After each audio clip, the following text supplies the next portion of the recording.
Joining us now to discuss, we have Holland Cook, host of The Big Picture here on RT America, and Steve Gill, former U.S. trade official. I know you gentlemen watched it. You have to laugh right now at the actions of Congress this week because we all have long-term memory and short-term memory. I guess Congress doesn't. You know, Steve, one of my former bosses, wise man, actually used to tell me, we don't want Congress to get along. That is their job. When they get along, the people get in trouble. So is that still true today? Would it be better to have them a little bit more peace, or is this contention actually benefiting the American people?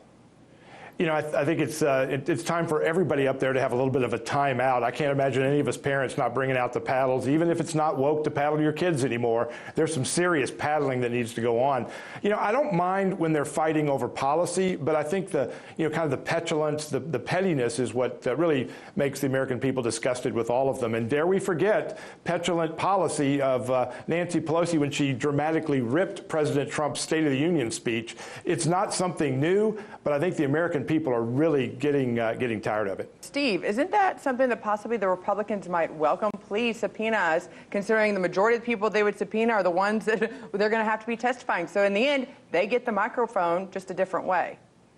Well, the question is whether they get to bring the videos. I mean, it's always good to have audio. It's always good to have print.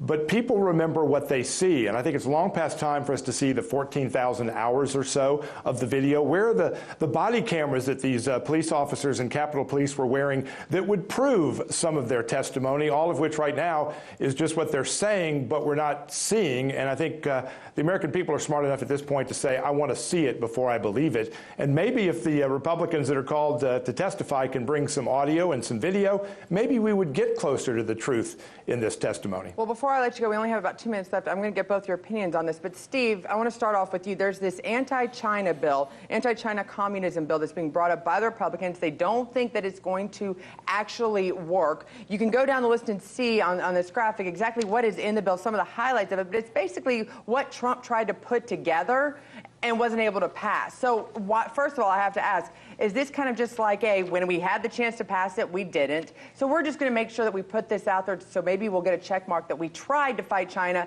when we had the chance, but we really didn't. Well, I think like Rick's Cafe, when we were shocked to find out that there's gambling going on, we're shocked to find out there's politics going on in Washington. Look, you know, the president's agreement with China accomplished many of the things that this bill seeks to accomplish, including protection of intellectual property.